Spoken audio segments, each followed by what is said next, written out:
بسم الله الرحمن الرحيم. ألف لام را. تلك آيات الكتاب المبين. إنا أنزلناه قرآنا عربيا لعلكم تعقلون. نحن نقص عليك أحسن القصص بما أوحينا إليك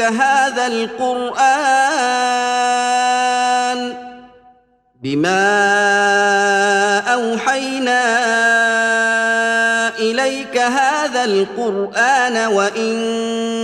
كنت من قبله لمن الغافلين. إذ قال يوسف لأبيه يا أبت إني رأيت 11 كوكبا والشمس والقمر رأيتهم لي ساجدين. قال يا بني لا تقصص رؤياك على إخوتك فيكيدوا لك كيدا إن الشيطان للإنسان عدو مبين. وكذلك يجتبيك ربك ويعلمك من تأويل الأحاديث ويتم نعمته عليك وعلى آل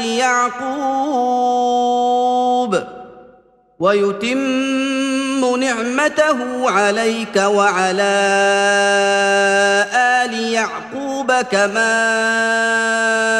أتمها على أبويك من قبل إبراهيم وإسحاق إن ربك عليم حكيم. لقد كان في يوسف وإخوته آيات للسائلين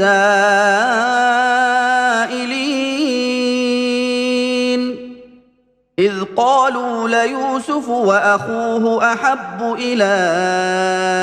أبينا منا ونحن عصبة إن أبانا لفي ضلال مبين. اقتلوا يوسف أو اطرحوه أرضا يخل لكم وجه أبيكم وتكونوا من بعده قوما صالحين. قال قائل منهم لا تقتلوا يوسف وألقوه في غيابة الجب يلتقطه بعض السيارة إن كنتم فاعلين. قالوا يا أبانا ما لك لا تأمنا على يوسف وإنا له لناصحون. أرسله معنا غدا يرتع ويلعب وإنا له لحافظون. قال إني ليحزنني أن تذهبوا به وأخاف أن يأكله الذئب وأنتم عنه غافلون. قالوا لئن أكله الذئب ونحن عصبة إنا إذا لخاسرون. فلما ذهبوا به وأجمعوا أن يجعلوه في غيابة الجب واوحينا اليه لتنبئنهم بامرهم هذا وهم لا يشعرون وجاءوا اباهم عشاء يبكون قالوا يا أبانا إنا ذهبنا نستبق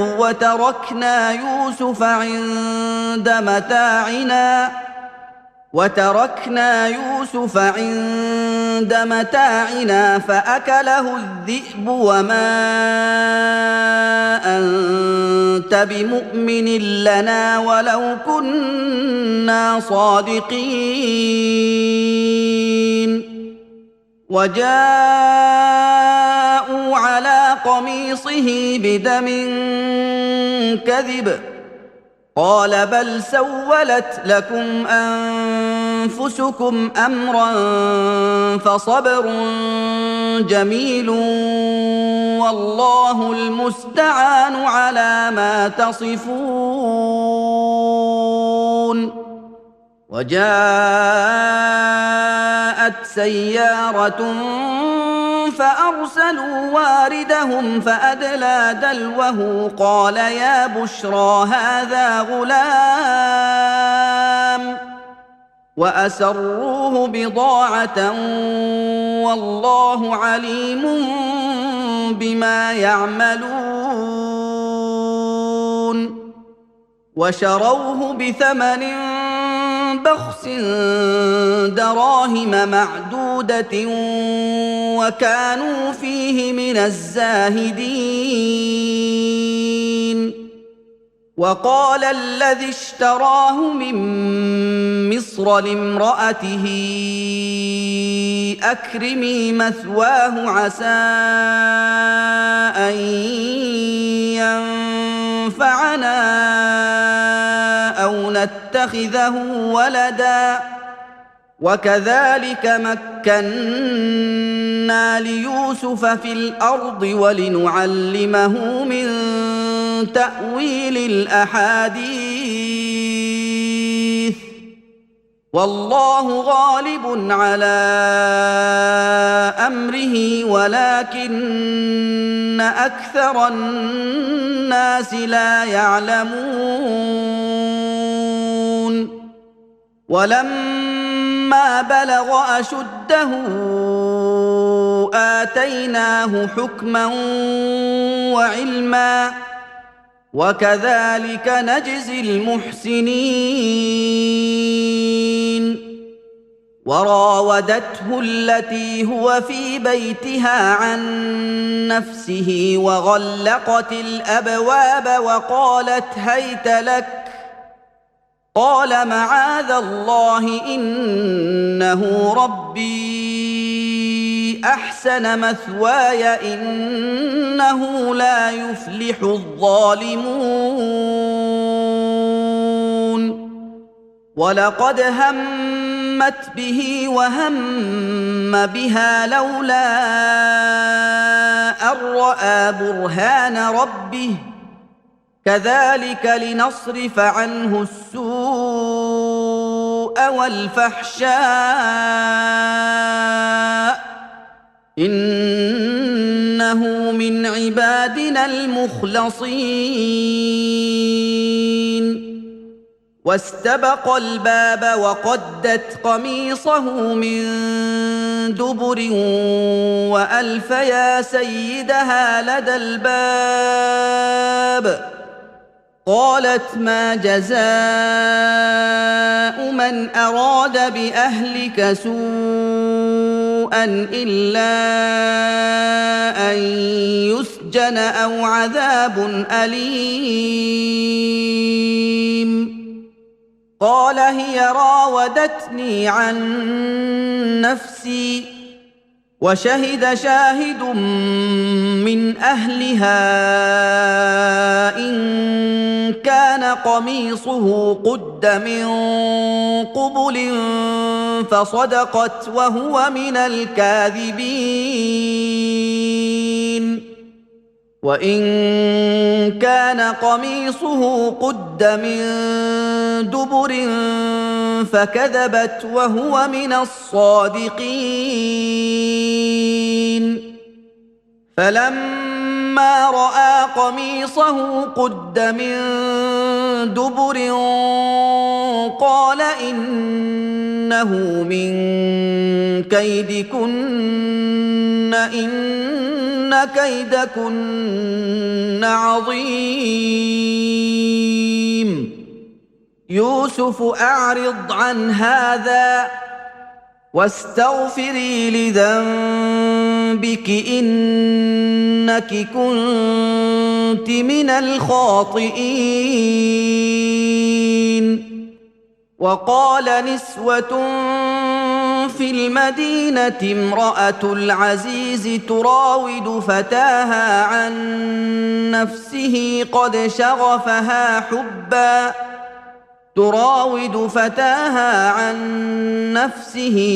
شغفها حبا إنا لنراها في ضلال مبين فلما سمعت بمكرهن أرسلت إليهن وأعتدت لهن متكأ وآتت كل واحدة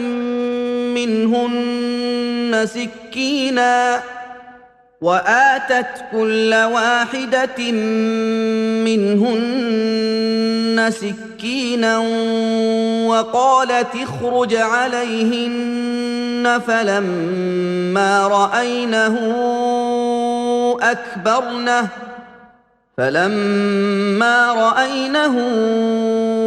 أكبرنه وقطعن أيديهن وقلن حاش لله ما هذا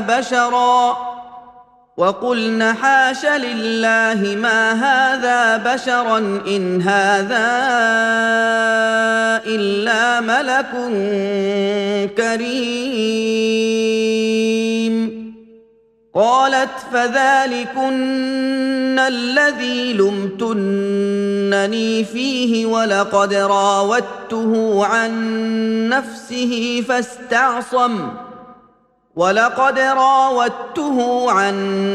نفسه فاستعصم ولئن لم يفعل ما آمره ليسجنن وليكونن من الصاغرين قال رب السجن أحب إلي مما يدعونني إليه وإلا تصرف عني كيدهن أصب إليهن وأكن من الجاهلين فاستجاب له ربه فصرف عنه كيدهن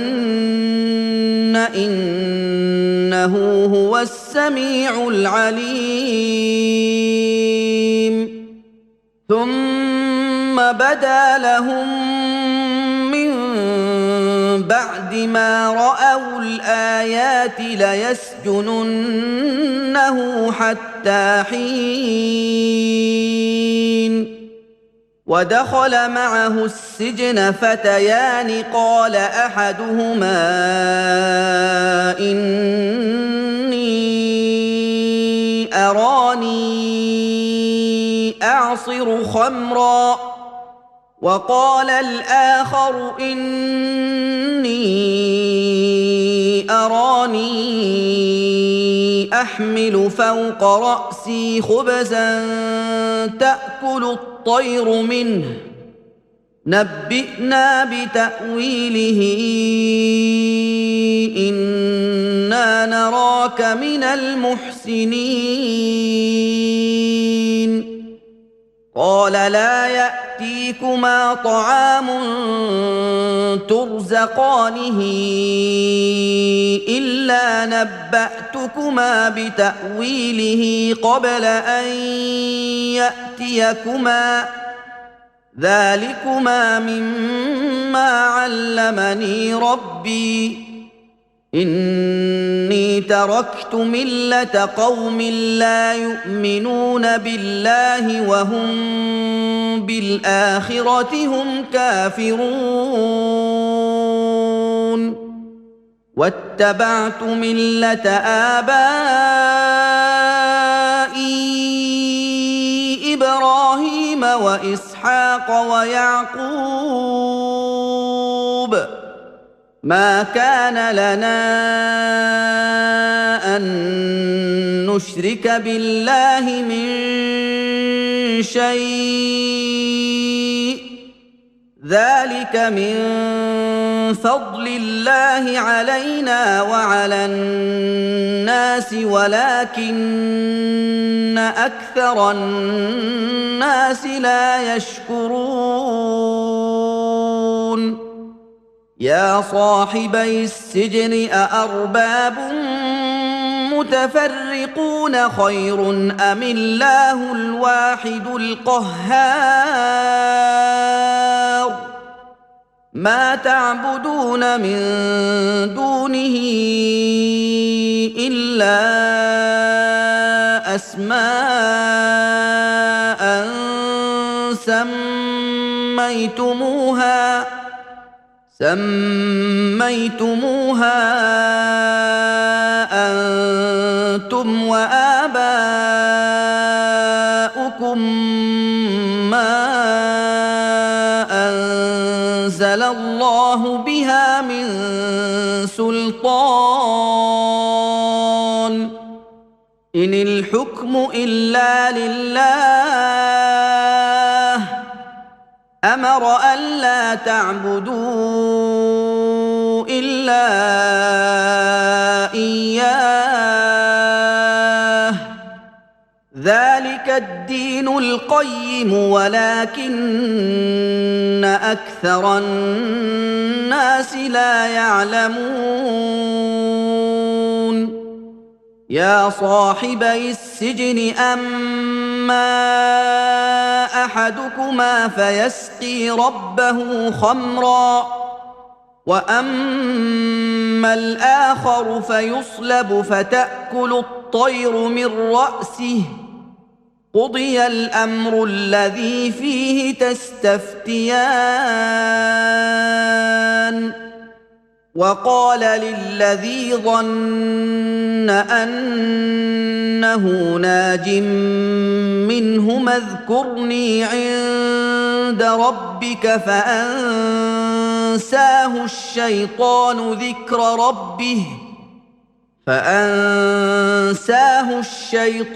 ذكر ربه فلبث في السجن بضع سنين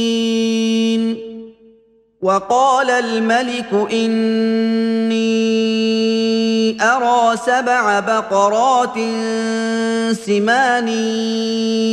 يأكلهن 7 عجاف و7 سنبلات خضر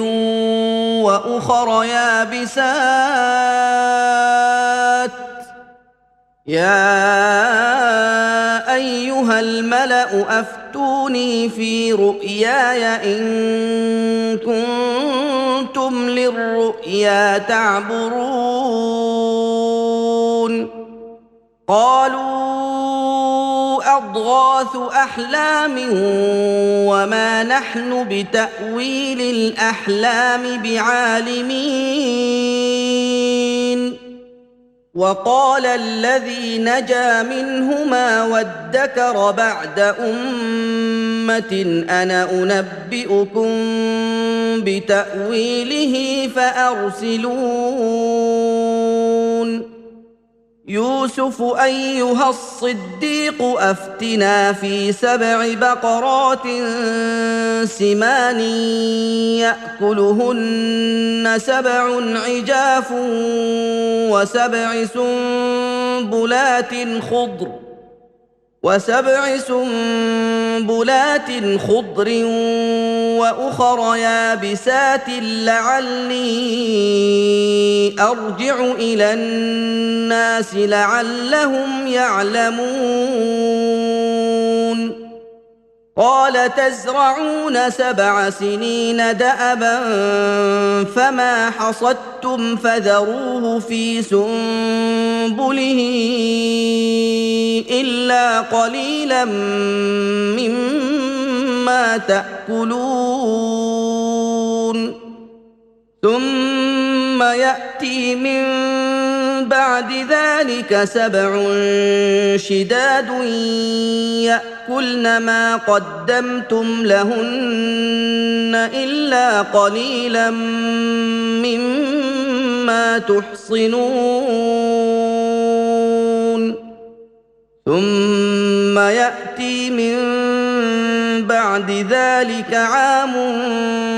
فيه يغاث الناس وفيه يعصرون وقال الملك ائتوني به فلما جاءه الرسول قال ارجع إلى ربك فاسأله ما بال النسوة اللاتي قطعن أيديهن إن ربي بكيدهن عليم قال ما خطبكن إذ راوتن يوسف عن نفسه قلنا حاش لله ما علمنا عليه من سوء قالت امرأة العزيز الآن حصحص الحق أنا راودته عن نفسه وإنه لمن الصادقين ذلك ليعلم أني لم أخنه بالغيب وأن الله لا يهدي كيد الخائنين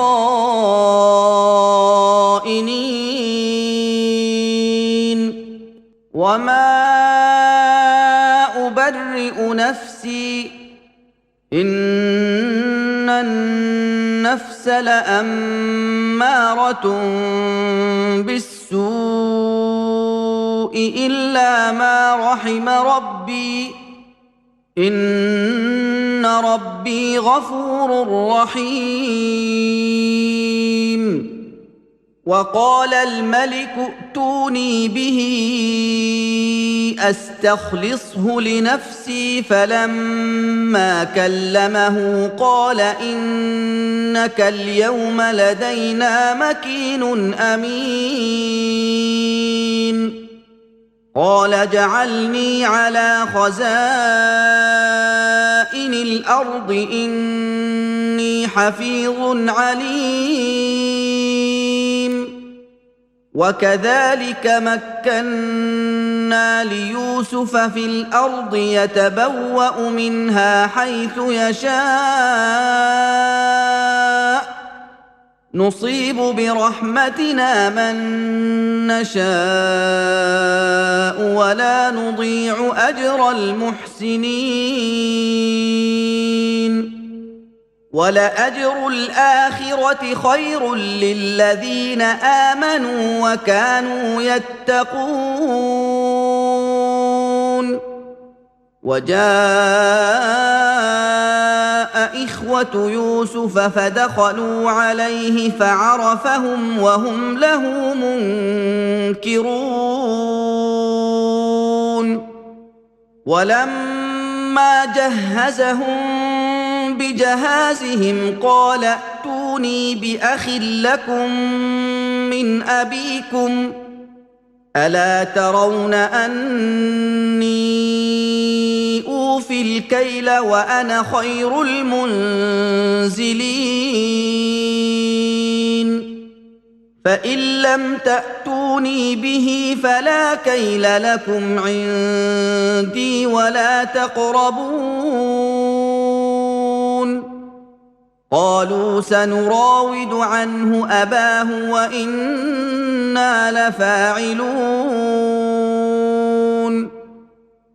وقال لفتيانه اجعلوا بضاعتهم في رحالهم لعلهم يعرفونها إذا انقلبوا إلى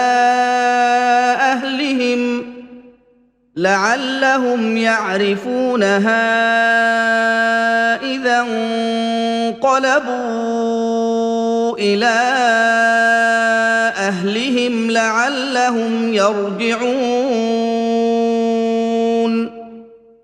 فلما رجعوا إلى أبيهم قالوا يا أبانا منع منا الكيل فأرسل معنا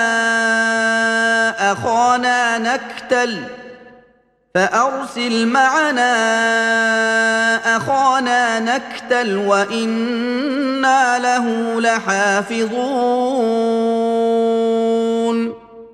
قال هل آمنكم عليه إلا كما أمنتكم على أخيه من قبل فالله خير حافظا وهو أرحم الراحمين ولما فتحوا متاعهم وجدوا بضاعتهم ردت إليهم قالوا يا أبانا ما نبغي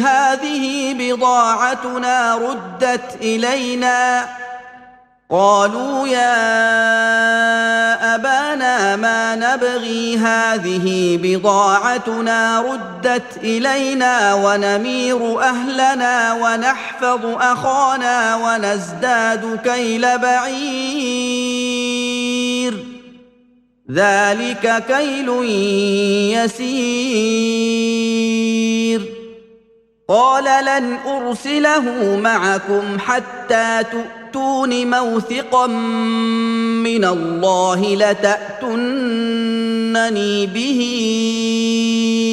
إلا أن يحاط بكم فلما آتوه موثقهم قال الله على ما نقول وكيل وقال يا بني لا تدخلوا من باب واحد وادخلوا من أبواب متفرقة وما أغني عنكم من الله من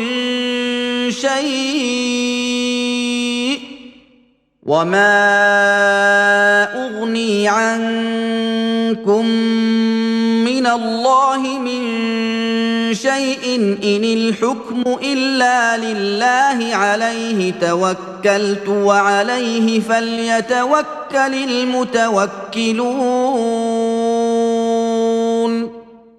ولما دخلوا من حيث أمرهم أبوهم ما كان يغني عنهم من الله من شيء إلا حاجة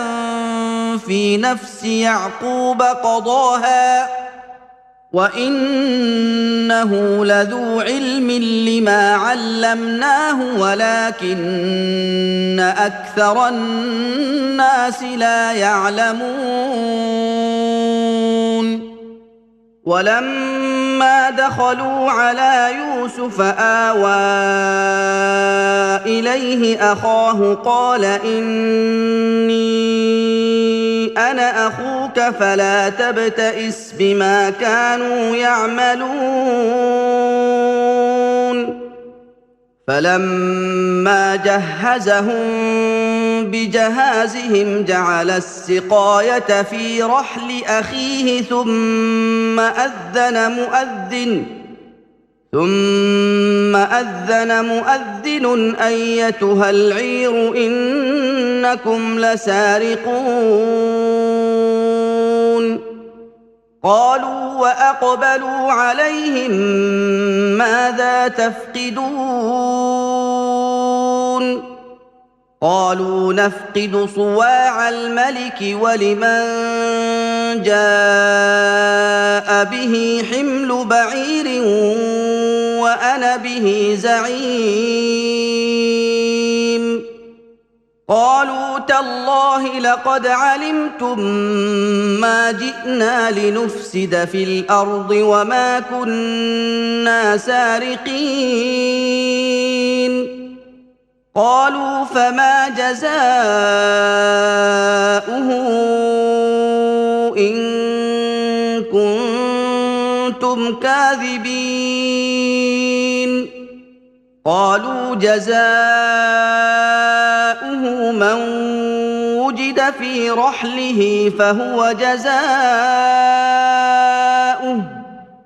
كذلك نجزي الظالمين فبدأ بأوعيتهم قبل وعاء أخيه ثم استخرجها من وعاء أخيه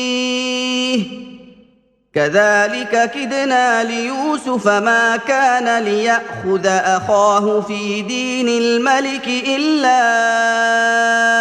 أن يشاء الله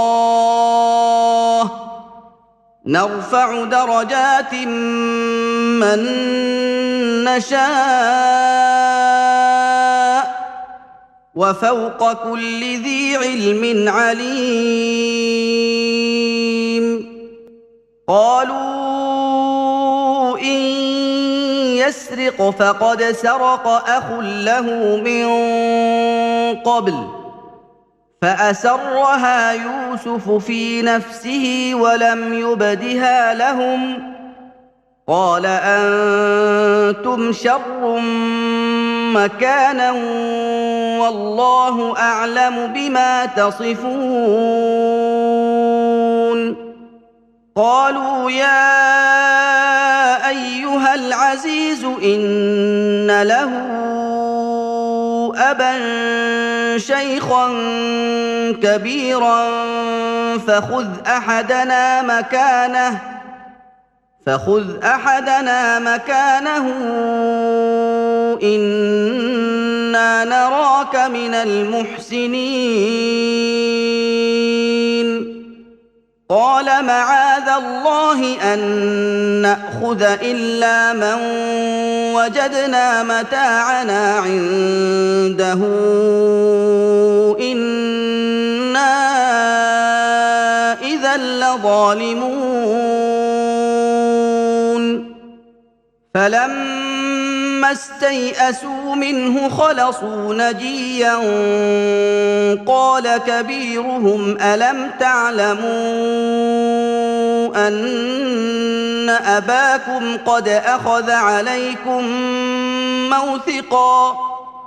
قد أخذ عليكم موثقا من الله ومن قبل ما فرطتم في يوسف فلن أبرح الأرض حتى يأذن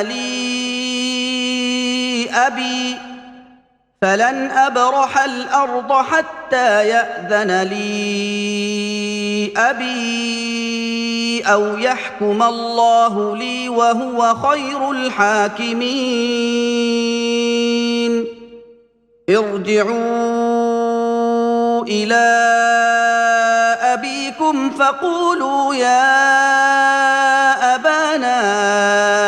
إن ابنك سرق وما شهدنا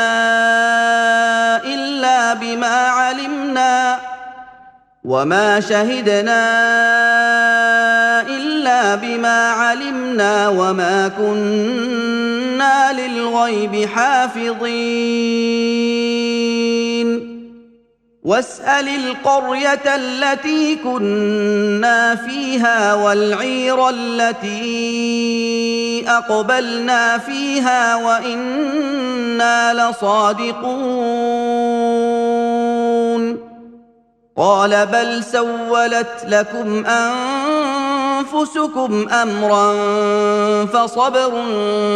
جميل عسى الله أن يأتيني بهم جميعا إنه هو العليم الحكيم وتولى عنهم وقال يا أسفا على يوسف وابيضت عيناه من الحزن فهو كظيم قالوا تالله تفتأ تذكر يوسف حتى تكون حرضا أو تكون من الهالكين قال إنما أشكو بثي وحزني إلى الله وأعلم من الله ما لا تعلمون يا بني اذهبوا فتحسسوا من يوسف وأخيه ولا تيأسوا من روح الله إنه لا ييأس من روح الله إلا القوم الكافرون فلما دخلوا عليه قالوا يا أيها العزيز مسنا وأهلنا الضر وجئنا ببضاعة مزجاة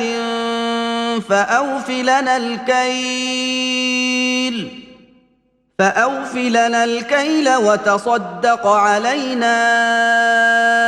إن الله يجزي المتصدقين قال هل علمتم ما فعلتم بيوسف وأخيه إذ أنتم جاهلون قالوا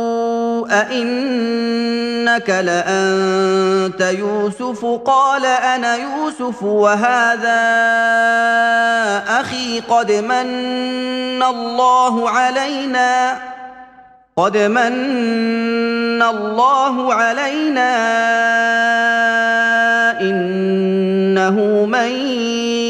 يتق ويصبر فإن الله لا يضيع أجر المحسنين قالوا تالله لقد آثرك الله علينا وإن كنا لخاطئين قال لا تثريب عليكم اليوم يغفر الله لكم وهو أرحم الراحمين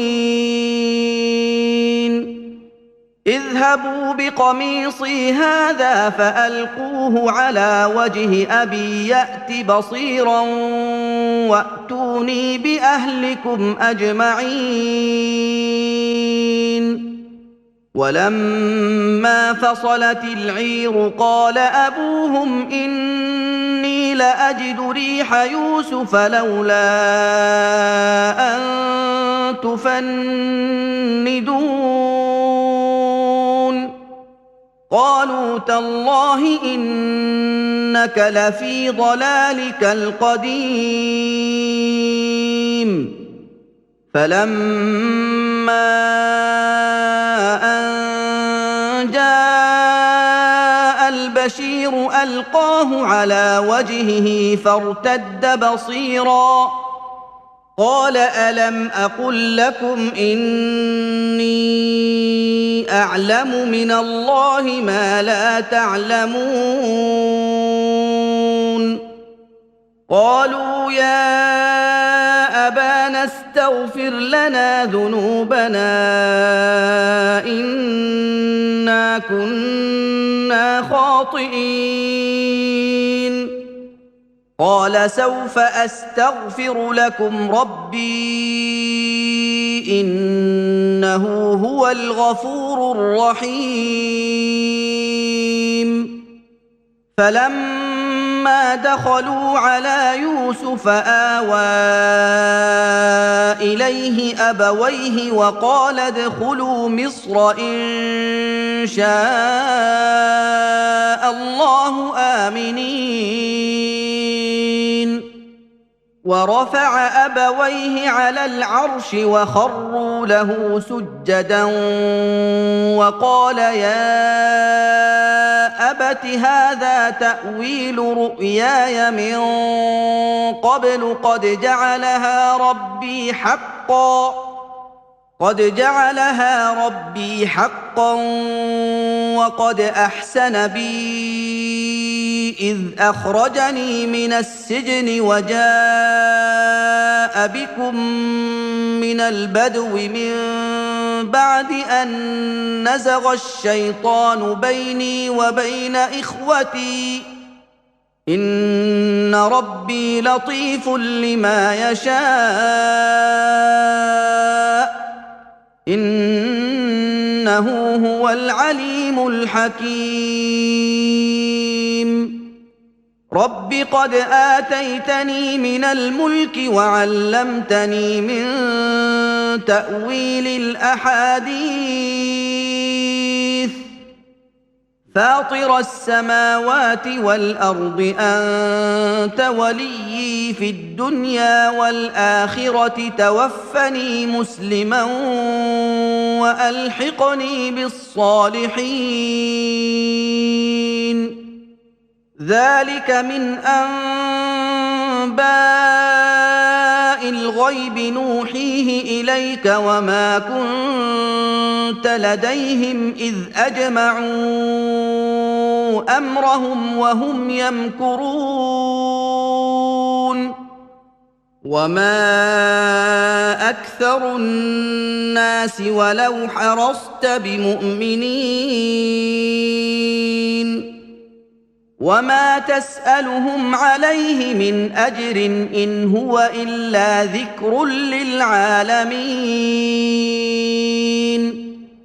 وكأي من آية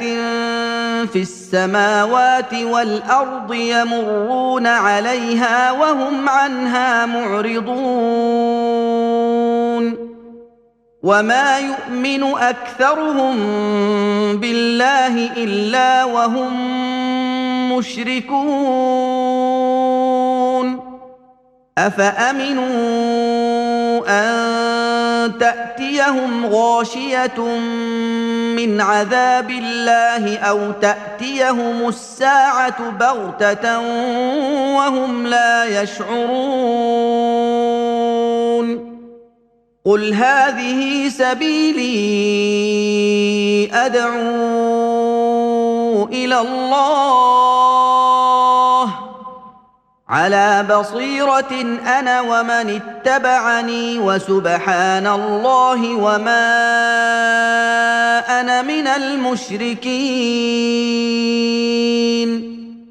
وما أرسلنا من قبلك إلا رجالا نوحي إليهم من أهل القرى أفلم يسيروا في الأرض فينظروا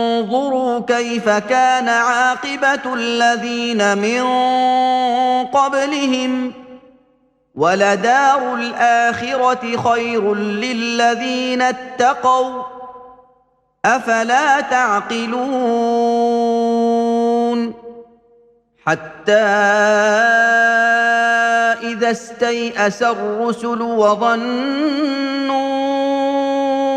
أنهم قد كذبوا جاءهم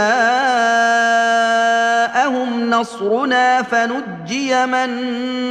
نشاء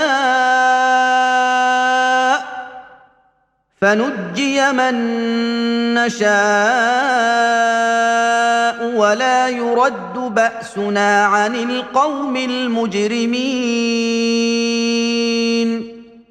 لقد كان في قصصهم عبرة لأولي الألباب